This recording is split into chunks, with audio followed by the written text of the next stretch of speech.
which a living room light. And then it continues all around here, and the end of the 14 gauge runs down to this plug right here, which is where we plug our satellite dish, our TV, which haven't been unplugged in, oh God, almost a month now. So, we've had that much power. Primarily that's used, which the DVR's right there, and the 32-inch high definition's right there. Right now I got my router and our laptop. Of course, trailer's a little bit of a mess right now. And whenever, the power gets low, we don't run the refrigerator. That way we can keep the DVR and everything on. Because, DVR is like a computer. Damn thing, well, it's got to be plugged up in order to record anything. But I know it kind of looks like a mess right now, and I probably should get it off my butt and clean it. But with the 8 deep cycle batteries, or dual purpose batteries, and the 3 starter batteries right now, gives us a total of 11 batteries, which I know I'm approaching the danger line as far as gas and everything. Oh look, we gained a tenth of a volt while talk. Of course, I guess I cut off all those lights. Duh. Which says 700 watt is enough to run those, what is it, 5, 6, 7, 8 lights and TV and stuff all at one time, which ain't too bad. Of course they're complex fluorescent, so that's less than 120 watts.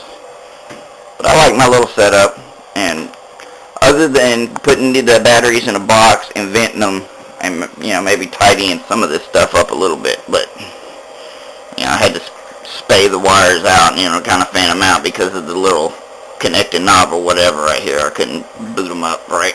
But tell me what you think.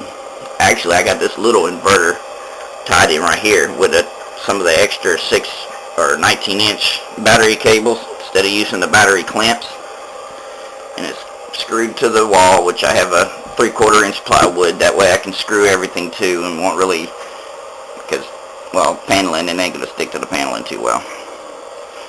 And I have this, actually, this is a little neat thing. I take some computer fans, rigged them up right here, and out of all the different panels I made, which most of them are at my mother's house now, I gave them to her. Oh crap. I stuck them all together and built this little, I don't know if I can get it out here,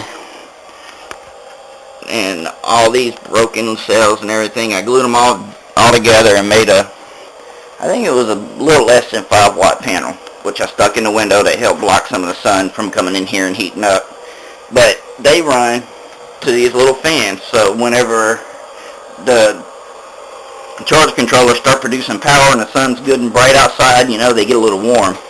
And this one, it used to get real hot whenever I had everything running through it. I stuck those fans there, so when they're at their peak, they start producing power, the panel produces the power, and it cools off my things. I screwed them to the wall, but I didn't screw them all the way against the wall. I don't know if you can see it. I took a pencil and broke it and stuck it in between the 2 screws there. So when I screwed it down, it kept it about a pencil length away from the wall. So there's a bigger air gap than what would normally be there. I did that for both of them. And that's my little setup. The wires come in through the floor here, which that little coil of wires, that's coming from the homemade panels, which I didn't really think they'd be out there. The big one that I made out of 6x6 cells, which was the last one I made with the small shadow box design, and it's gone to crap, and I'm just using it till it dies right now. The other ones, they're coming in through 2 10-gauge wires. They used to be 2 separate wires whenever, I had that one, which I run my big cell panels through it, peaked it out pretty much, and then I had the rest run it to some other charge controllers. But instead of rewiring it down to 1, because it is a 12-volt system, I went ahead and left them plugged up out there with the 2 different junction boxes, and I just have 2 wires running in. These are two of the positives running from outside, 10 gauge. And while this looks like only 1 for the negative, which is where my fuse is coming from outside, here is where the 2 negative combine.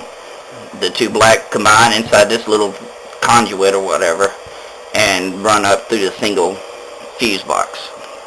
That way to kind of protect my charge controller from something screwing up outside. The smaller one, it only has a fuse running to the battery. Oh, well, I'll take that back. It doesn't have a fuse running to the battery. It only has a switch, which I use the switch to check my amperage. I got tired of having to, let's see if I can do this right quick. But I got tired of having to unhook something in order to do that. Oh, crap. So this is what I do now.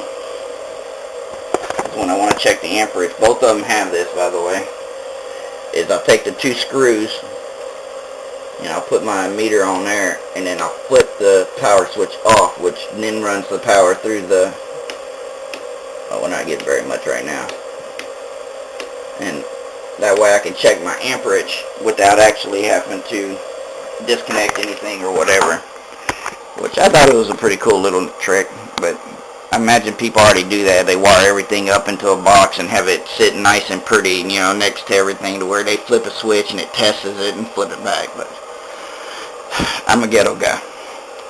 And that's it. I'll talk to y'all later. Bye-bye.